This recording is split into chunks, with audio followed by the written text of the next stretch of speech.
Bonjour à tous, bienvenue sur la chaîne Histoire d'une pierre. Aujourd'hui, on va parler de l'agate. Dans un premier temps, je vous parlerai de son étymologie et de son histoire, puis j'aborderai sa composition et sa minéralogie, et enfin ses vertus physiques et spirituelles en lithothérapie. Et bien sûr, nous finirons par les présentations des différents types d'agate. Étymologie. D'où vient le nom d'agate? Le terme semble venir du peuple sémite, qui donnèrent le nom de Akik, séparation des cheveux d'un nouveau-né, une première utilisation de la pierre. Le terme a ensuite été appliqué à une vallée située près de Médine en Arabie Saoudite. Les Grecs l'ont ensuite transposé en Achat, qui désigne également une rivière de Sicile, l'actuelle Drio. Nous allons maintenant voir l'histoire de la pierre d'agate. Donc découverte depuis des temps au moins l'Antiquité, cette pierre a toujours fasciné l'homme. De toutes les civilisations d'Europe, du Moyen-Orient et d'Asie ont un jour exploité l'agate de multiples façons. Pour commémorer leurs morts, pour honorer leurs dieux, pour confectionner des bijoux et des artefacts d'ornement, mais aussi en tant que matière première pour fabriquer des vases et des réceptacles. On peut citer par exemple l'agate de Pyrrhus, l'une des pierres à image représentant le culte d'Apollon. Pour les Celtes, l'agate représentait Céridwen, déesse de la moisson et de la mort. Durant le Moyen-Âge, l'agate fut utilisée dans le façonnage de coupes et de camées.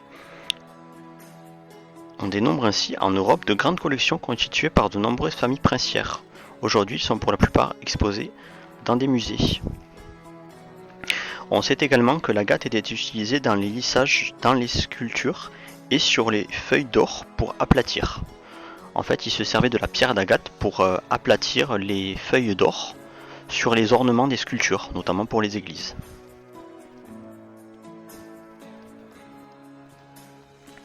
On retrouve ainsi des ornements aussi en agate, donc des chandeliers, des coffrets, des coupes, des colliers, des manches de couteau et des amulettes. L'agate est encore aujourd'hui utilisée dans la confection de bijoux semi-précieux, mais aussi dans l'industrie chimique et la confection de certains mortiers. Donc, maintenant, nous allons voir la composition chimique et minéralogique de l'agate. Donc, l'agate est une pierre semi-précieuse qui appartient au groupe des quartz microcristallins, comme la chalcédoine et les jaspes. On les distingue facilement l'une de l'autre, donc la chalcédoine, grâce à leur coloration zonée concentrique, sinueuse, parallèle ou bréchique. Les chalcédoines étant plus uniformes et monochromes. Pour ce qui est de la distinction par rapport aux jaspes, elle est basée sur la finesse de leurs grains et de leur transparence, les jaspes étant opaques et l'agate translucide. L'agate est composée de dioxyde de silicium, sa formule chimique est SiO2, et ça en fait une pierre microcristalline de quartz. Elle fait donc partie de la même catégorie que l'onyx, la chalcédoine, la cornaline, la sardoine, la jaspe et l'héliotrope. L'agate est solide et assez résistante, elle a une dureté de 6,5 à 7 sur l'échelle de Mohs. Son système cristallin est rhomboédrique en forme de géode. Et les faces de ces géodes sont des losanges. L'agate se forme à basse température en tapissant les cavités des roches basaltiques. Donc elle se situe également dans les roches volcaniques, bien entendu. Mais toujours, elle se forme à basse température. L'agate se distingue par des dépôts successifs de couleurs ou de tons variés sur la même pierre. Verte, bleue, jaune, rouge et orange et noire. Son éclat est vitreux. Attention, comme l'agate est poreuse, elle est facile à colorier de manière artificielle.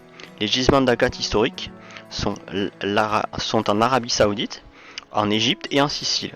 Malheureusement, aujourd'hui, ces gisements se sont taris. Mais de nos jours, les gisements commerciaux se situent au nord de l'Uruguay et dans le Rio Grande au Brésil, mais aussi au Canada et en Islande, ou encore aux États-Unis. Je vais maintenant aborder les vertus physiques et spirituelles de l'agate. Notons que les pierres ne dispensent en aucun cas d'un avis médical.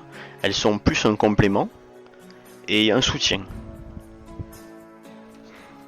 Donc, les vertus physiques de l'agate. Elle apaise les problèmes de peau, donc les boutons et les rougeurs. Elle soulage les problèmes respiratoires et améliore la circulation sanguine. Elle lutte efficacement contre les troubles sexuels. Je vais maintenant vous parler des vertus spirituelles de l'agate. Donc elle instaure un équilibre entre le corps et l'esprit. Elle favorise le calme et apaise les inquiétudes, les anxiétés et les angoisses. En méditation, elle aide à développer la clairvoyance et la concentration.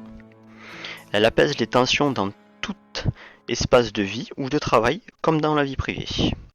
Elle redonne aussi du courage et aide efficacement contre la maladie et le bon rétablissement. Je vais maintenant vous parler des différents types d'agates et comment les reconnaître.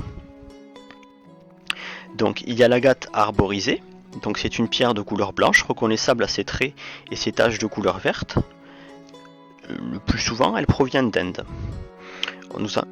Ensuite il y a l'agate blanche, donc elle est reconnaissable à sa couleur d'un blanc immaculé et elle est très présente au Brésil. Ensuite il y a l'agate du Botswana, donc c'est une autre variété d'agate. Elle est marron ou blanche avec des traits de différentes couleurs en couches successives. Ensuite il y a l'agate bleue d'île Lace, donc c'est une agate bleue et blanche en couches successives. L'agate de feu, plutôt brune, souvent reflétant des éclairs brillants de jaune, rouge et orange. Il y a la Crazy-Lace, donc de couleur blanche et bleue en couches successives également. Et l'agate mouche, donc c'est à l'origine une chalcédoine incolore ou blanche qui comporte des inclusions d'autres éléments chimiques, du silicate pour la couleur verte et de l'oxyde de magnésium et fer pour les couleurs brune et orange. Ces inclusions donnent souvent l'impression que le cristal renferme de la mousse, d'où le nom de la pierre, donc l'agate mousse. Nous allons maintenant voir une autre variété d'agate, donc l'agate orbiculaire. Donc elle est reconnaissable au cercle de différentes couleurs, qui sont semblables à des orbites. Je vais maintenant vous parler de l'agate turritelle. Donc c'est dit une agate fossile, en fait, on dit plus souvent. De couleur sombre, noir, gris tacheté, de brun et blanc, avec des incrustations de coquillages fossilisés, pris dans la silice que l'on appelle turritelle, d'où le nom de la pierre. Ensuite, il y a les agates dits œil de Shiva. Donc elles sont opaques, gris-bleu, avec des taches noires et brunes. Et enfin, il y a aussi les agates vertes ou en orange, de couleur un peu plus uniforme. C'est tout pour l'agate. N'oubliez pas de vous abonner et le pouce bleu si la vidéo vous a plu. Moi je vous retrouve pour une prochaine histoire d'une pierre. A bientôt.